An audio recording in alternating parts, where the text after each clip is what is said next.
geographic session later, but they need Brodie Grundy to get back to meaningful, impactful AFL footy, because right now that ain't the model or the product they're getting. His ball use is awful. Over the last 6 weeks, he's rated 508th from damage from ball use. There would have only been 600 players play the game in that period of time. So they've got to get this, they've got to change this, and quickly.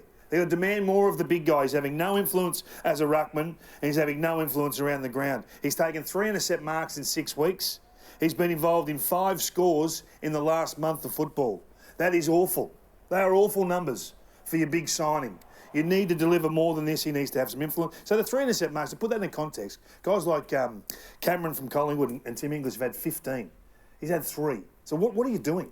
Your tap work is not where it should be. He's ranked 15th over the last 6 weeks of hits to advantage. And if you do that by percentage, it's even worse. So 1 in every 4.5 going to a teammate. So this is an issue that if it doesn't correct, will run them aground. As good as Warner has been, I know he's not there this week, as good as Heaney's going, and Errol Goulden and Parker back into the middle and Rowbottom, these guys, if the big bloke doesn't stand up, they're in real trouble. He's recruited for this time of the year. You can see the clearance numbers over the last month. Did they really return to dominant best last week? +3?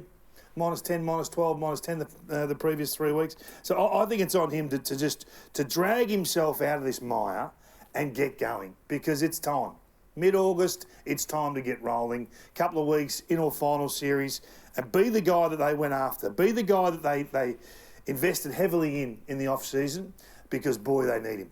It felt like it was one of the huge moves of the off-season, didn't it? Yeah, the ball use has been an issue all year. So you reckon he just needs to simplify his game? Stick to just what his role is. Hit down to the gun midfielders, get down the line and try and intercept and support the tools, and the rest keep out of the way. Because he has been at times, I know, at Collingwood towards the end, they were getting frustrated with grabbing it out of the ruck and just indiscriminately kicking and handballing it. It really got to them. So do you want to see him just keep it a bit simpler?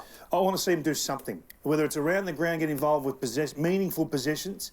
He's kicked 2 goals for the year. Like, what are you actually doing? Like, what is your function in this team right now? I mean, I'll be honest with you. You could look at other options for this function.